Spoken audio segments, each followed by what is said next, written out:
Hai, Assalamualaikum dan selamat sejahtera semua pelajar 1 Ibnu Sina. Okey, pada hari ini kita akan teruskan dengan tajuk yang baru dalam pendidikan seni visual bagi tingkatan 1, iaitu tajuk 4 tentang bentuk. Okey, jadi hari ini kita akan mempelajari lebih mendalam tentang apa itu bentuk, macam mana bentuk dan sebagainya yang berkaitan dengan bentuk. Okey, standard kandungan. Selepas mempelajari tajuk ini, murid akan memahami unsur bentuk, mengeksplorasi dan mengaplikasi unsur bentuk bagi mengukuhkan pemahaman terhadap bahasa seni visual, menzahirkan idea dan konsep melalui pelbagai sumber dan teknologi dalam penjanaan tugasan, menghayati hasil karya seni visual. Okey, persepsi seni. Jadi inilah yang akan kita pelajari untuk hari ini, iaitu bahagian persepsi seni. Jadi dalam bahagian persepsi seni ini ada 4 bahagian ataupun 4 pecahan subtopik lah. Yang pertama kita akan belajar tentang definisi bentuk. Yang kedua kita akan mengetahui tentang jenis bentuk. Yang ketiga kita akan mengetahui tentang fungsi bentuk. Dan yang keempat tentang teknik penghasilan bentuk. Yang pertama tentang definisi bentuk. Bentuk ialah objek yang mempunyai struktur jisim dan isi padu. Okey, struktur jisim dan isi padu tu macam mana? Maksudnya dekat sini, dalam kehidupan seharian kita, di sekeliling kita ni, apa-apa sahaja objek yang ada isi padu, yang ada jisim, yang ada berat, itu kita boleh kira sebagai bentuk. Okey. Yang kedua, bentuk mempunyai lebih daripada satu permukaan. Berbeza dengan kita belajar sebelum ni, iaitu tajuk rupa. Rupa ni hanyalah image ataupun objek, tapi kita ambil satu permukaan sahaja. Bentuk ni pula adalah kesinambungan kepada rupa, yang mana rupa tu satu, kita tambah dengan rupa satu lagi, tambah rupa lagi, terhasillah bentuk. Macam tu lah. Nanti bila awak dah tengok contoh gambar, awak akan lebih faham lepas ni. Okay? Ia boleh dilihat dari segi ketinggian, isi padu dan kelebarannya. Jadi inilah yang saya maksudkan tentang struktur jisim tadi, yang mana setiap objek ni kita akan panggil dia ataupun kita akan klasifikasikan dia sebagai objek kalau kita dapat tengok dia punya ketinggian, kelebaran dia, panjang dia. Bila dia ada ukuran, dia ada bacaan, itu kita boleh panggil sebagai bentuk. Kemudian bentuk daripada alam dapat dilihat daripada pelbagai sudut pandangan. Sama juga seperti karya arca berbentuk 3 dimensi 3D. 3D ni macam mana? 3D ni adalah objek ataupun sesuatu benda yang kita boleh tengok sekelilingnya. Okey, kita boleh tengok 360 darjah. Bentuk dalam karya catatan atau lukisan pula hanya dapat dilihat dalam bentuk 2 dimensi.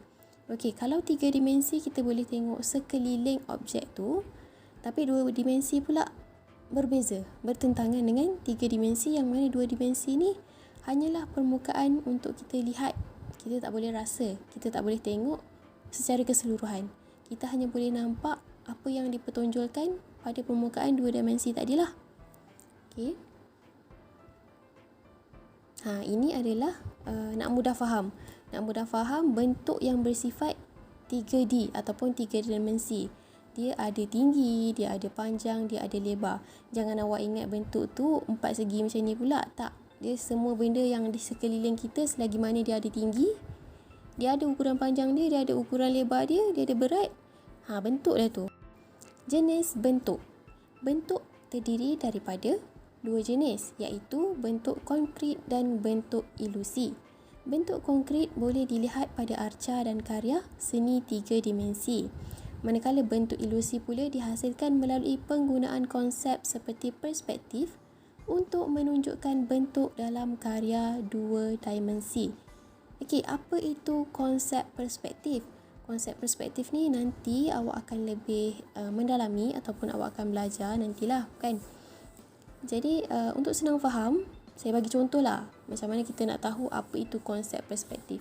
Okey, bayangkan sekarang ni awak tengah berdiri di tengah jalan raya. Okey.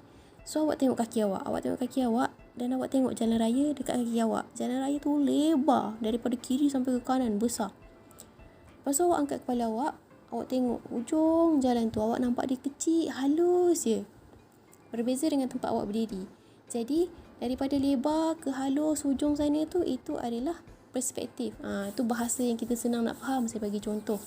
Tapi nanti kita akan belajar tentang lukisan perspektif dan sebagainya lah untuk awak lebih faham. Okey, perbandingan antara bentuk konkret dengan bentuk ilusi. Kalau tengok bentuk konkret ni, dia bersifat 3 dimensi, boleh disentuh, dilihat dan dipegang. Inilah dia 3 dimensi ni, kita tengok sekeliling, kita boleh tengok secara keseluruhan objek tersebut. Kita boleh sentuh dia, kita boleh tengok, kita boleh pegang. Okay, dia wujud pada objek-objek fizikal seperti kereta, bunga dan ukiran kayu. Berbeza pula dengan bentuk ilusi yang mana dia bersifat 2 dimensi.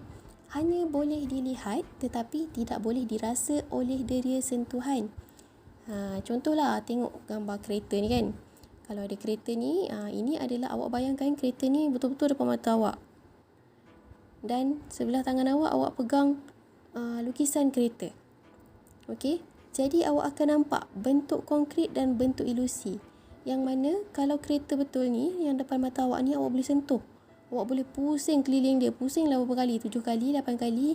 Tapi untuk yang 2 dimensi ni tak. Awak hanya boleh tengok apa yang dipaparkan, itu sahaja awak boleh tengok. Awak dah tak nampak dah tayar sebelah sana macam mana bentuknya. Kalau yang bentuk konkret ni awak boleh nampak. Awak pusing belah sana, awak boleh nampak. Tayar belah ni macam ni. Macam gitu. Dilihat dalam gambaran hasil lukisan, catatan, cetakan dan foto. Okay, ini adalah contoh bentuk. Ada 3 kat sini. Ada alam semula jadi, objek buatan manusia dan karya seni visual. Kalau tengok alam semula jadi tu, alam semula jadi di sekeliling kita lah. Ada burung, ada buah rambutan, ada bunga matahari. Itu semua adalah objek. Objek buatan manusia pula, ini selalunya dekat dalam rumah kita je lah. Ni ada periuk, ada kuali, ada sudip, senduk, ada jam loceng, kasut. Ini semua adalah bentuk-bentuk yang dicipta oleh manusia. Manakala dalam karya seni visual, kalau tengok contoh gambar dekat atas tu, itu adalah pasu tembikar ataupun seramik yang diperbuat daripada tanah liat. Kemudian dekat bawah tu, itu adalah ukiran kayu. Ni budak-budak lelaki, budak perempuan ni mesti tahu ni. Ini zaman saya punya ni, Goku. Cerita Dragon Ball. Okey, pergi kepada fungsi bentuk. Bentuk mempunyai pelbagai fungsi. Pengarca menggunakan bahan semula jadi ataupun bahan buatan manusia untuk dijadikan arca yang berbentuk konkret. Okey, dekat sini dalam kita punya bidang seni, difokuskan kepada pengarca, yang mana orang yang membuat arca. Okey, dia akan menghasilkan karya arca berbentuk konkret. Dan benda tu akan menunjukkan ataupun berfungsi sebagai karya seni. Okey. Penghasilan bentuk konkret ini membolehkan peminat seni melihat arca tersebut daripada pelbagai sudut. Hal ini memberikan pengalaman estetik kepada peminat seni melalui penghayatan terhadap karya 3 dimensi tersebut. Okey, kalau tengok contoh dekat bawah ni, daripada batang-batang besi diolah menjadi belalang. Ni guna besi je lah ni. Jadi kalau siapa-siapa yang nak tahu lagi tentang arca menggunakan besi, boleh type je dekat Google. Okay, type je arca besi, macam-macam jenis arca akan keluar, macam-macam, semua akan keluar. Awak pun boleh cuba buat, boleh buat sendiri. Okay. Seterusnya, fungsi bentuk. Bentuk ilusi berfungsi memberikan kesan yang realistik pada karya. Apa itu realistik? Realistik ni, kita nampak apa yang dilukis pada karya tu real. betul, nampak seperti image ataupun gambar ataupun objek yang sebenar. Jadi bila kesan realistik tu wujud pada lukisan ataupun catatan, ia dah berjaya membawa definisi bentuk ilusi. Okey. Bentuk ilusi ini hanya dapat dinikmati melalui deria penglihatan. Macam yang saya cakap tadi lah, dia pun bentuk ilusi hanya pada karya 2 dimensi kan.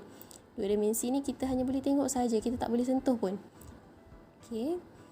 Karya 2D dapat dihasilkan menggunakan kesan, cahaya dan bayang. Boleh tengok contoh buah apple dekat bawah tu. Sebelah kiri tu adalah buah apple ataupun objek yang betul-betul depan mata. Yang betul-betul depan mata kita, dan kita lukis dia. Kita aplikasikan dia dalam bentuk 2 dimensi. So hasilnya jadi juga buah apple. Dengan kita terapkan bayang, kita wujudkan nilai cahaya, kesan cahaya, dia nampak realistik. Okey, jadi itu adalah bentuk ilusi.